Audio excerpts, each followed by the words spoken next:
Now, you said that you believe that God has forgiven you. Yes.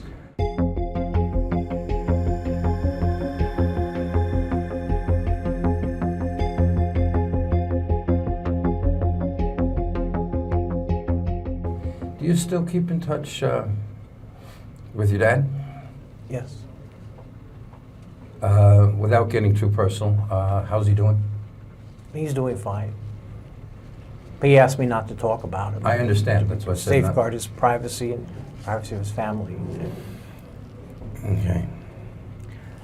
In terms of the correspondence you carry on with different people and different ministry people and so on and so forth, what's your mail flow like around here? And I don't mean recently. It's been a lot. I don't make a big deal of it. I just consider it as part of my life now, part of it, in a sense, part of my ministry. I get letters from people from all walks of life. Most people are sincere. Some are having, very serious problems. And for whatever reasons, God, I believe, leads them to me. And I'm able to minister to them and encourage them, share Christian gospel with them, even some teenagers. And so it's been good. It's sort of ironic, isn't it? I mean, you're doing all this stuff through the mail these days. You keep the post office busy. What's that, a little nod of loyalty to your old employer? Once a postman, always a postman? Is this all this work that you're doing now, do you feel that this is helping you make up for some of the bad stuff that you were involved in? Do you feel like you're paying back a little bit? Yeah. These things, first of all, I want to be a good Christian because I want to please the Lord, but it's my way of saying that I'm sorry for the things that happened in the past, and I'm sorry for being that bad person and being a fool, and this is my way of, if I could reach out to some young person and through the videos and so forth that are going all over the place in schools and churches, youth facilities, prisons, I know that if I reach some of them with that warning that you don't want to come to prison, that you don't want to throw your life away, that you could have a better life through Jesus Christ, if somehow I could touch some of them and get them to change their direction, then it would have served a purpose. I really believe with all my heart that the message that I'm sharing today through the written pamphlets or through the videos have actually saved a lot of lives, and there's ministers to verify that, where their kids or whatever who've heard that message and have, instead of going in the path that they were going, which may have led eventually to a graveyard, an early grave, they've given their life to Christ instead, and they're better people today because of it. And so I'm thankful for that. That's truly a blessing. And that's not me doing that. I believe it's God. God works through people, ordinary people. Let me ask you something. Prison, of course, is for punishment, but it's for something else too. Rehabilitation. Is that correct? The purpose of prison, I mean, people get sent to prison for punishment, but isn't it a fact that prison systems also like to rehabilitate people if they can? I guess you could say that, yeah. Certainly, they want someone to learn their lesson where they don't come back to a place like this and don't throw their life away and hurt some other lives and damage other people. You would hope that someone would come to prison and, if they do get out, they would learn their lesson. But I feel that for what I see more than that is prison is a place of reflection and self-examination where a man is forced to come to terms with himself. You take a guy that's 30 years old, 40 years old, maybe he's got a couple of kids out there, maybe a wife, maybe he's with her, maybe he's not, but here's a guy that's an adult and he's in prison doing time, 5 years, 10 years, 15 years or more. There has to, it's like a point of reality where you got to face yourself and say, "Man, what am I doing with my life? What am I doing? Where am I going? What's my goal? What's my direction?" And I think that being in prison now 22 years, I've seen a lot of men come to terms with that, where they realize that at some certain point, they realize that they were doing traveling a dead end, traveling a road to destruction. And that's where, in here, the chapel has been such a blessing, where we have a chaplain that, ministers to the men, and we have a place where guys go for nurturing and encouragement. Do you, speaking of punishment, I mean, the death penalty wasn't in effect in New York when all of the 44 incidents went down. You know, if you, even for your role in it, how would you have felt if the death penalty was still around then, or was around then? Did you care at that point? There was a time when I had given up hope.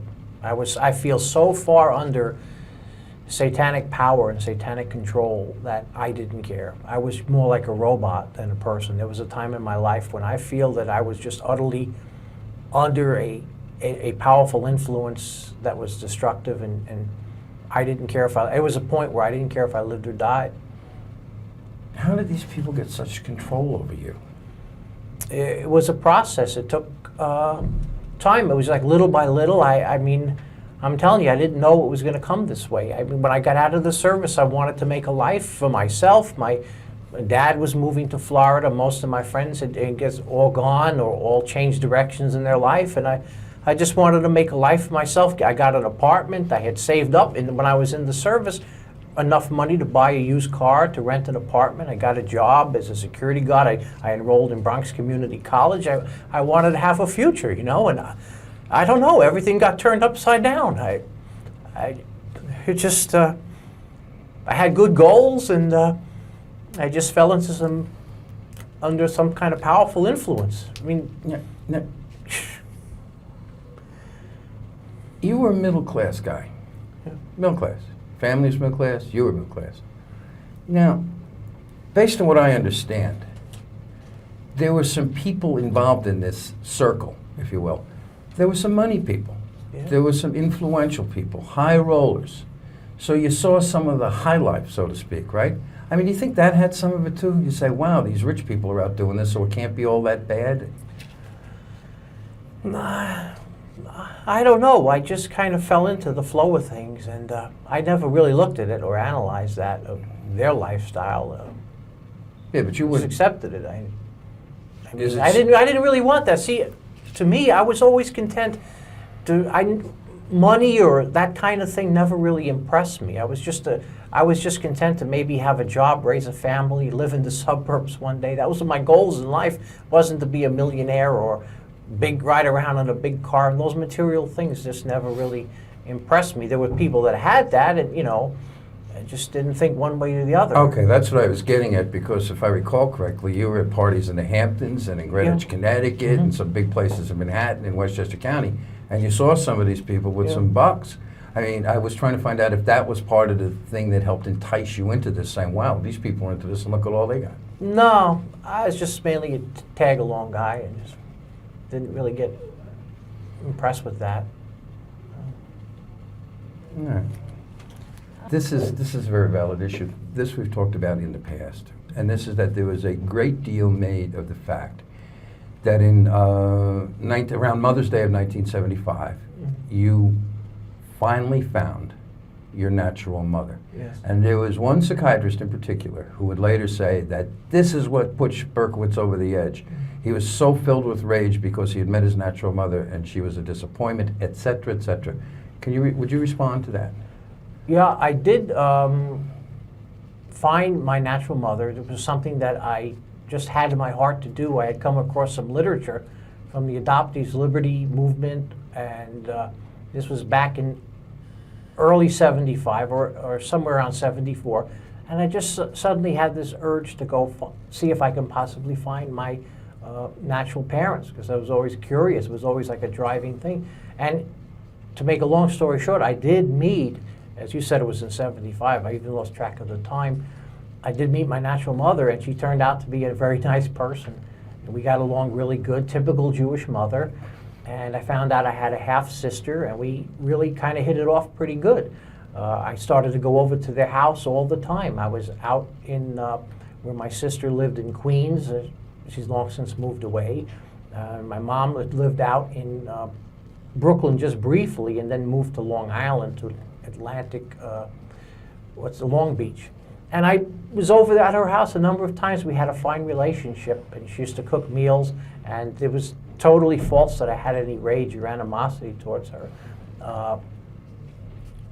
that was, I feel that at that time with that psychologist, he was mainly, and this is not a criticism, but look, just looking back, he was mainly interested in fitting me into these different molds that he already had. As a Freudian psychologist, he had these certain molds you have to go into. It always reverts back to the childhood, the mother, a bad relationship. But that was completely false. Which brings something to mind. Somebody, not you, told me a long time ago that you had actually read a book called The Murdering Mind to be familiar with some of the psychology of this kind of stuff so that you could give the right answers to shrinks. Yeah, that's true, yeah. It's true. Yeah. So are you saying you were just parroting back to them what you thought they wanted to hear? Yeah, yeah. But there was a whole reason for that too. It's such a long story. It was that McGraw-Hill thing with Mr. Klausner and all the stuff that resulted from that. I had felt really betrayed by the attorneys, and it's no big deal. At that time, I was in a really depressed frame of mind, just coming into prison and, just facing everything. It was just so overwhelming. And then when I found out that the attorneys that represented me were working out a deal to write a book with this guy, and eventually a book was published by McGraw-Hill, which I think it didn't do well. It kind of bombed. But anyway, at that time when I found out that was coming out, I contacted Mr. Abrahamson, Dr. Abrahamson, and kind of pretty much told him what he wanted to hear, and that was foolish. I mean, at the time, I was just handling everything the wrong way. And at that time, I was, depressed and suicidal in prison, and I just. At that time, were you still involved in the occult? I used to practice in the very beginning, like rituals in my cell and everything. It was stupid. It was stupid. Yeah, we're talking about that, not now. Yeah, I know, I'm but it was about just, that. yeah, it was, yeah. So when you first came to prison and for a period of time, you were actually doing your own private rituals in your cell? Briefly, yeah. Yeah. And, I just, I was locked into a certain way of thinking. It's just impossible to explain, and I really hesitate to talk about it because sometimes it's just so taken out of context and misunderstood. But I was just into a type of thinking which I believe that later on in life, Christ had completely set me free from. And if it wasn't for my faith in Christ, if it wasn't for that other inmate reaching out to me one day and beginning to share his faith with me and bring me along that path, I probably would be just a miserable, lonely individual now, just caught up in my own world. Or in the ground? Or in the, I believe God spared my life. I don't know why. There's so many times when I'm talking to the Lord when I say my prayers, I say, why, God? Why did you spare my life? And He just keeps reassuring me that He loves me and that things are going to be okay. Now, isn't it so that a substantial number of people whom you were associated with on the streets back in 76 and 77 are in the ground? That's what I've heard. I don't know how accurate all that is. I've heard, that the Carr brothers and so forth have lost their lives shortly after I was arrested. What exactly transpired, I don't know. Well, there's been a lot. Young girls like Dawn Coons Yeah. and Frank Signorelli died in jail, and Joe Carrozza, who had the yacht in New Rochelle, Yeah. and so on and so forth. I mean, there's a laundry list of people Yeah. who died violently, either Yeah. murder, accidents, overdoses, suicides. That's what happens when. This is why I try so fervently to reach people with the gospel, because I know what Satan can do to a person. Satan can utterly destroy a human life, and just as the Bible says that Satan comes to steal, kill, and destroy, but that Christ comes to give an abundant life. And if people dabble in things, if they follow that path that I was on, eventually they can end up destroying themselves, because there are powers behind the scenes. I know many people say, "Oh, bah humbug, I don't believe that stuff." Well, it's true whether people believe it or not. It's reality. There are powers, entities that people get involved with that could twist a person's mind, ultimately destroy that person's life. Do you remember Jimmy Kahn? Not the actor. Yes. The one who lived in your building. Yeah. After you got arrested, ℌ went up to his job trying to get a gun because he said people were now after him. Now, ℌ was involved in this case, at least in terms of Untermeyer Park, not at crime scenes. And he drove that yellow VW once in a while. Well, ℌ is the latest one. I don't know if you're aware of this, but ℌ committed suicide around last Thanksgiving.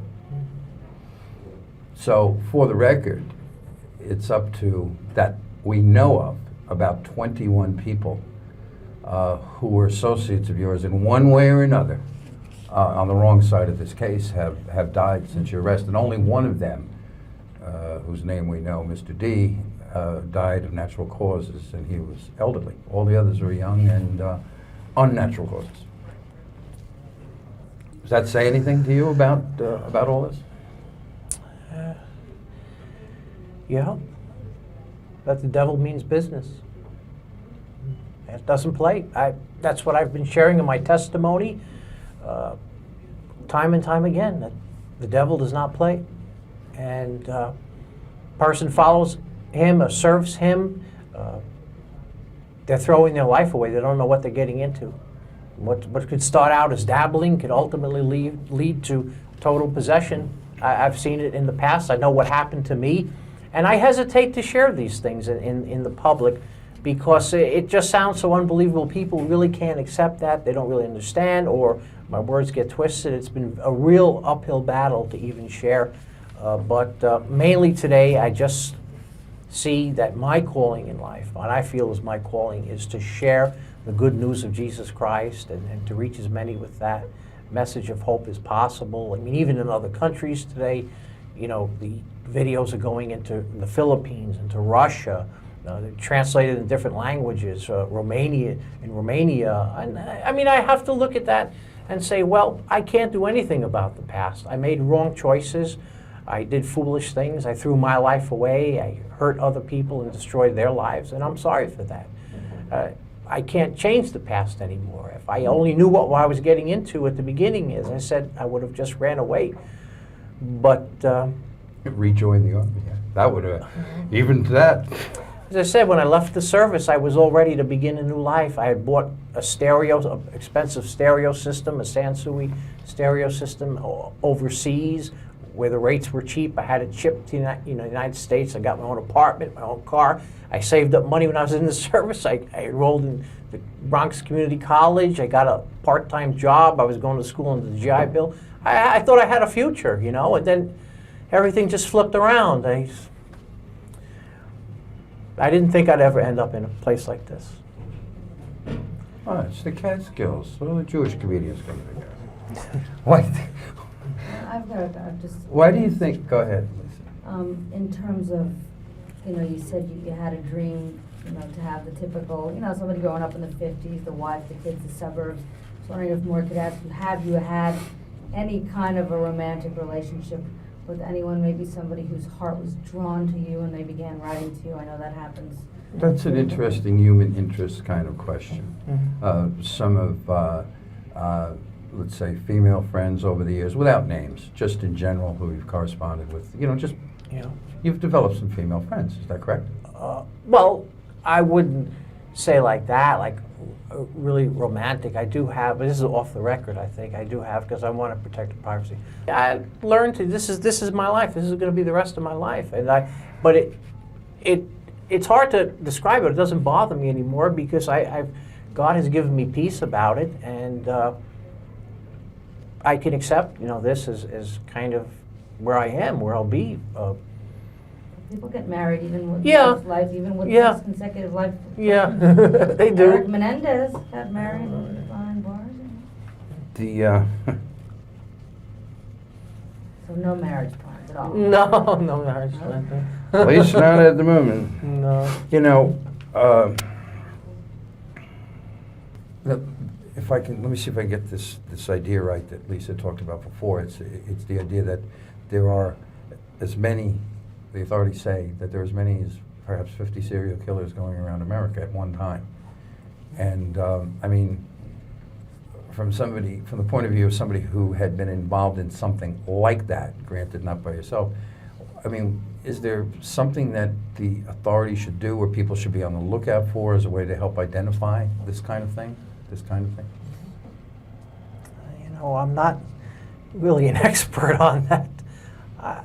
Those people come from all walks of life. There's a lot of, see, the way I look at it from the eyes of a person who's like a minister today, and I see that there's just a lot of hurting people out there, a lot of confused, lonely, troubled people, and a lot of angry people, a lot of tormented people, and that's why, you know, as a Christian, I try to reach as many as I can, because I believe with all my heart that it's a personal relationship with God that can give a person hope, that can give a person meaning in life.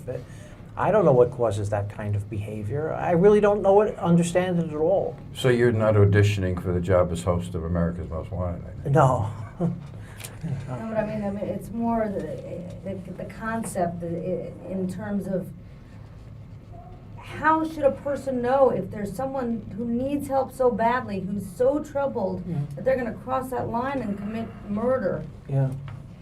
What advice would you give to someone to look out for so that maybe they could get someone to help them? Family members, friends. Wow, that's... Because that's something you would know from ministering to people, because you've seen the people who need the help so badly. What Yeah. are those symptoms? You could tell more. Wow. Take your time. And if you were one of them, you could reach into your own past or Yeah. any other person that you've met in this environment, when I'm sure there were plenty. Yeah. Well, I think that what people need is closeness. In society today, people are so far apart, and even in families, so many families are broken homes. And I don't mean just the broken homes in the sense that maybe dad's in prison or mom and dad are separated or something like that, but sometimes the family could be in, like, all under the same roof, mom and dad and the kids, and yet the home can still be broken because people are not communicating. There's no real bonding. There's no deeper love. It's sometimes even in one's own home, there could be strangers. I think it's so important for people to communicate and to spend time with one another in a family unit as much as possible. I know that, for example, in the incident in Columbine, those kids had parents, and they were from homes that on all purposes seemed to be stable and so forth. And yet, some ways you look at that, and yet there was, within the home, there was a broken relationship. And it seemed like those parents really didn't have an understanding of how far into, let's say, just use the word evil, those kids had fallen. And the parents seem to be, from what I understand, just kind of oblivious to that. My heart goes out to them, because I'm sure they must be struggling with that very much, asking themselves a lot of questions, why? But I can see that there's a need for people to be closer and to know one another better. So what signs then would those parents have seen? That's, what is it that you would see in someone that would say to you, aha, the light bulb goes off on top of your head. That person's about to blow up the high school, or that person's about to, shoot people. What is it that you would recognize in another human being that would tip you off so that you could say, Jesus, I've got to help this person? That's the kind of thing I'm just curious about. Okay. Well, I think that sometimes with, like, let's say teenagers or young adults, there's an obsession with death.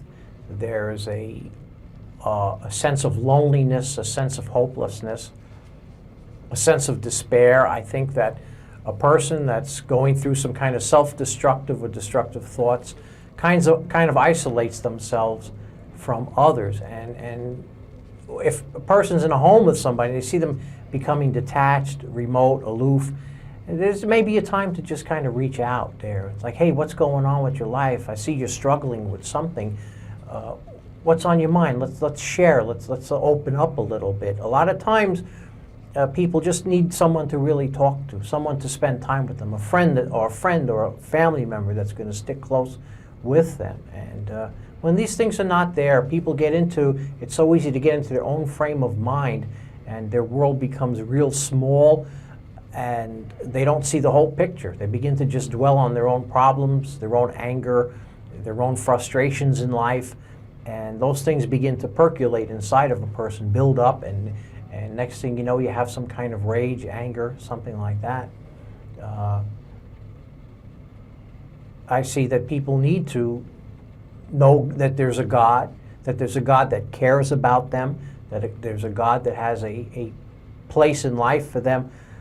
I think in here, I know a lot of guys feel very maybe insignificant in the world or so forth, but I don't see myself that way anymore. I see myself as a person who has a purpose in life. I get up in the morning with a sense of purpose as a Christian. Well, I'm going to do the best I can to share with somebody today, to reach out to somebody today, to encourage them. Without those things, I just don't see how people can make it in this world. People try to lose themselves in all kinds of things. And when a person begins to become aloof, that's usually a sign that they're going through something. Well, don't you think people withdraw too? I mean, there's different forms of withdrawal. I mean, you can withdraw into TV, into the internet, into drugs, into alcohol. Yeah. I mean, not in here. Nobody here's on drugs, alcohol, or on the internet, and they're certainly not watching too much TV. I don't think. It's just another one of the things of the case, how myths travel on and on about this brown-haired girls and all that. Was there anything to that? No. Okay. And I just, in terms of just reaching back to your lowest point, because you've come so far from so low, if you could try to talk a little bit of just comparing how you felt, if you could just reach into your heart and try to talk a little bit about feeling like you were in the depths of that moment where suicide was clearly something that would have been an option. Right now, it's the last thing that you would consider because you have a purpose, and I'd love you to... That's. I think that's a very reasonable question too, Dave. That's one we tried earlier and didn't want to talk about. I just asked you if you could contrast or compare the David Berkowitz of 1977 to the David Berkowitz today. The difference. The David Berkowitz of the past was a very guy living without any hope, and was a very troubled and tormented person. I believe that I was demon possessed, and the reason is because I allowed Satan to enter into me, and through rituals and incantations and other stupid things. I look back at that and say, man, that was garbage. I was an idiot to even do those things, but I didn't think it was going to end in destruction of others and even throwing my own life away. But today, thanks to Christ, today I'm living with hope. I know that God has forgiven me, even though others may never forgive me, and I have peace with God. I have peace with myself. I have joy. I have a future, and I believe that Christ is coming soon, and one day I'm going to be with him. One day, that's one of the tenets of the Christian faith, is that Christ will come again. And when that happens, in an instant of an eye, I'll be up in heaven with him. And that's a hope that millions of Christians have. I live with that hope, and I face the future looking forward to being the best I can be as a person, and trying to touch as many lives as possible, trying to reach out to as many as possible in the time I have left, however long that may be. Now, you said that you believe that God has forgiven you. Yes. But have you been able to forgive yourself, or is that something you'll never be able to do? There was a long time of struggle where I couldn't forgive myself. And I went through a lot of pain during that time period. But one day a minister was preaching a sermon from the book of Micah, the prophet, and he talked about God taking all your sins and throwing them into the sea of forgetfulness, never to be remembered anymore. And as he was speaking, I felt like God's Spirit, I know it's a hard thing to understand, but I kind of sensed God's Spirit just kind of bloom in me in that moment where I felt God was reaching out to me and saying, David, your sins are forgiven. David, I've completely forgiven you. I love you. I want you to know that. And right then and there, it's like a light went off inside me. And I knew from that moment that my sins were completely forgiven. They were forgiven the moment I came to Christ, but it took me a number of years before I was finally able to realize the need to just forgive myself and to let go. And that's what I try to do today, is just let go of the past as much as possible. I hate talking about it. I hate dwelling on it. It's like another life that I don't even recognize anymore. Now, you were talking about forgiveness in a spiritual sense, Yes. but I don't think that you're implying, or are you, that the rest of society should just say, okay, no harm, no foul.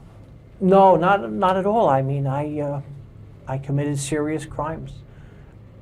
I deserve to be in prison for the rest of my life. I recognize that. I know that people will never forgive me. That's okay. That's normal, you know. But still, my life goes on.